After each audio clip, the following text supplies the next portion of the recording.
Assalamualaikum warahmatullahi wabarakatuh. Halo, aku Aulia. Aku peserta dari kolaboratif Beranda Brand dengan Future Skill Batch 12. Nah, di kesempatan kali ini, aku bakal membagikan hasil dari tugas akhir tentang strategi competitive analysis, kemudian ada market plan, dan juga ada action plan. Nah, oke, kita langsung saja ke pembahasannya.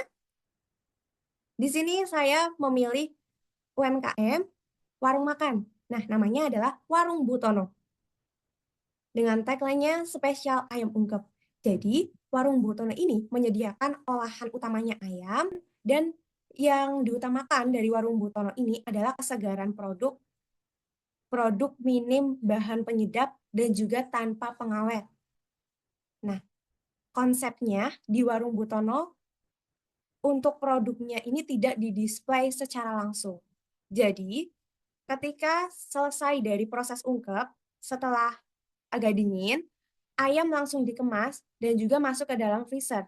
Tujuannya apa sih? Jadi, tujuannya adalah agar ayam ini teksturnya tidak berubah dan juga tidak cepat busuk. Selain itu, rasanya juga masih tetap sama meresep bumbu. Sebab tidak terlalu lama terkontaminasi dengan udara bebas. Nah, untuk kompetitor yang dipilih ada tiga nih. Yang pertama dari Bims, ayam bumbu. Mereka menyediakan olahan ayam sama, namun konsepnya adalah pelanggan diberikan fleksibilitas untuk mengambil dan memilih sendiri produk yang sudah tertata di etalasenya. Yang kedua ada ayam goreng bakar 55. Nah, ini sama juga core produknya adalah ayam, namun mereka menambahkan menu lainnya juga dari bebek hingga jus buah, dan yang diutamakan adalah rasa dari produknya. Tagline yang dibawakan dari ayam goreng bakar 55 ini adalah yang paham rasa, pasti kemari. Oke, lanjut kita ke yang ketiga, ada sambal gobios. Nah, namanya juga sambal ya. Warung makan ini identik sekali dengan sambelan. Dengan menu khasnya adalah ayam babon goreng, sambal kemangi. Dan masih ada banyak menu lainnya dari sambal belut hingga sate kere ada di sambal gobios. Oke, lanjut. Di sini ada analisis dari target market hingga total followers masing-masing warung makan.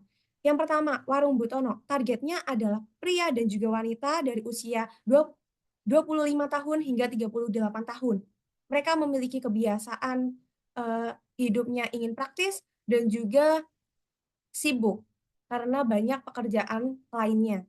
Nah, yang kedua ada BIMS, target market mereka jika diidentifikasi adalah orang-orang yang menginginkan lauk praktis dan juga sangat peduli dengan harga. Mereka menginginkan produk yang enak, namun harganya juga murah, gitu. Untuk yang ketiga, ada ayam goreng bakar 55, target marketnya adalah masyarakat yang peduli ketika membeli produk, yang diutamakan adalah rasa dari olahannya. Dan yang keempat, ada sambal gobios. Di sambal gobios, untuk target marketnya lebih sesuai kepada pecinta sambal dan juga para foodies. Untuk sosial media Warung Butono dalam membangun awareness ini dirancang dengan membuat konten singkat dan juga campaign dari menu dan layanan yang disediain. Konsep ini bisa dibagikan nantinya di sosial media seperti TikTok, WhatsApp, atau Instagram Warung Butono. Kemudian, untuk BIMS dalam membangun awareness, BIMS memanfaatkan Instagram dan juga Facebook. Nah, bagi ayam goreng bakar 55 yang saya tahu dan saya identifikasi, ini mereka membangun awareness dengan memanfaatkan Facebook. Untuk sambal gobios sendiri, awareness dibangun melalui konten review produk dari tim sambal gobios sendiri, serta mereka berkolaborasi juga dengan para food vlogger yang nantinya membagikan konten-konten di Instagram maupun TikTok. Untuk total sosial media Butono ini ada 3, dengan total followers Instagram kurang dari 10 karena ini masih baru banget, dan TikTok baru 9. Untuk Ayam Beams, total sosial medianya ada 2, dan pengikutnya di Instagram 205, kemudian di Facebook 4,9 ribu. Wow, banyak banget ya. Nah, yang ketiga, Ayam Goreng Bakar 55. Ada total 1 sosial media dan pengikutnya di Facebook 451. Yang keempat, Sambal Gobios. Mereka memiliki 1 sosial media Instagram dengan pengikut 805. Nah, next, di sini warung Butono, Bims, dan ayam bakar serta sambal gobios dianalisis menggunakan SWOT. Nah, kekuatan dari masing-masing antara lain. Nah, warung Butono ini kekuatannya di kualitas bahannya yang segar, minim penyedap rasa, dan juga ayamnya benar-benar diungkep maksimal sehingga empuk dan di akhir nanti ada juicy-nya rasanya. Nah, untuk Bims, kekuatannya adalah mereka memberikan pelayanan kepada pelanggan untuk leluasa mengambil produk yang mereka inginkan. Kemudian di lokasinya strategis karena Bims ini lokasinya di dekat pom bensin. Untuk ayam bakar goreng 55, kekuatannya adalah di rasa produk olahan. Mereka memprioritaskan sekali tentang rasanya. Nah, untuk sambal gobios, kekuatannya di menunya yang khas dengan sambalan, serta pelayanannya cepat dan juga lokasinya strategis. Kelemahannya dari masing-masing warung Butono ini adalah produknya tidak terdisplay secara langsung, khususnya di produk ayamnya. Nah, untuk Bims, kelemahannya adalah produk yang didisplay ini saling bertumpukan, tumpang tindih, tidak mudah untuk diambil oleh pelanggan. Untuk ayam bakar goreng 55, kelemahannya adalah lokasinya tidak di pinggir jalan, lebih masuk ke dalam. Nah, untuk sambal gobios, kelemahannya di harga. Harga yang mereka tawarkan ini lebih tinggi daripada rumah makan sejenisnya. Untuk peluangnya, masing-masing di warung Butono pelanggan bisa puas sebab rasa bumbu di olahannya ini khas dan benar-benar sedapnya kerasa, serta kualitasnya ini tetap sama dari awal. Untuk Bims, peluangnya adalah bisa mendapatkan awareness yang lebih kuat dari masyarakat, dan juga masyarakat bisa lebih tertarik dengan produk yang ditawarkan karena harganya ekonomis, apalagi buat masyarakat-masyarakat yang sangat mempertimbangkan harga ketika membeli barang. Nah, yang ketiga, ayam bakar goreng 55. Di sini peluangnya menarik pelanggan yang mengutamakan rasa makanan. Jadi mereka bisa lebih loyal. Untuk sambal gobios yang keempat, peluangnya awareness-nya juga tinggi, sama seperti Bims. Dan yang kedua, ada peluang untuk viral, khususnya bagi pecinta kuliner. Lebih tepatnya sih food vlogger gitu.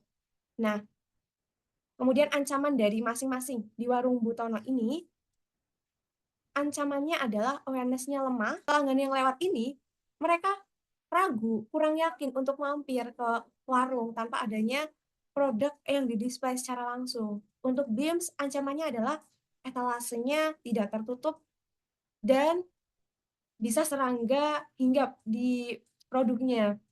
Kemudian, ancaman yang lainnya adalah produk bisa rusak karena proses pilah-pilih bagian yang akan dipilih oleh pelanggan. Kemudian yang ketiga, ancaman dari ayam bakar goreng 55, awareness pelanggan tentunya lemah karena posisinya lokasinya di dalam. Bagi sambal gobios, ancaman yang bisa muncul adalah orang yang mempertimbangkan harga pasti lebih memilih resto lain dengan harga yang lebih terjangkau. Apalagi untuk keluarga yang banyak dan juga penghasilannya menengah ke bawah, seperti itu. Oke, kita langsung saja ke marketing plan. Oke, di marketing plan ini, Warung Butono tadi tentang bisnisnya sudah disampaikan dan sedikit penjelasan lagi dari saya bahwa di Warung Butono ini mereka menawarkan harga mulai dari Rp10.000 dan khusus pemesanan di WhatsApp dan area Kroya itu Rp0. Kemudian penawaran ketika makan di tempat ada gratis air mineral. Warung Butono juga sudah terhubung dengan platform ShopeeFood dan juga GrabFood. Untuk bisnis objektifnya, di sini produk utama dari Warung Butono adalah ayam ungkep rempah dengan bumbu asli dan juga minim penyedap. Kemudian di permasalahan yang ada saat ini, harga ayam yang pertama, harga ayam tidak menentu, kadang naik, kadang turun, dan stok di supplier tidak selalu ada. Apalagi permintaan yang saat ini meningkat dibarengi dengan adanya kondisi permintaan dari MBG gitu. Yang kedua, bahan sayuran. Bahan sayuran ini gampang busuk meskipun sudah masuk ke dalam kulkas. Yang ketiga, dari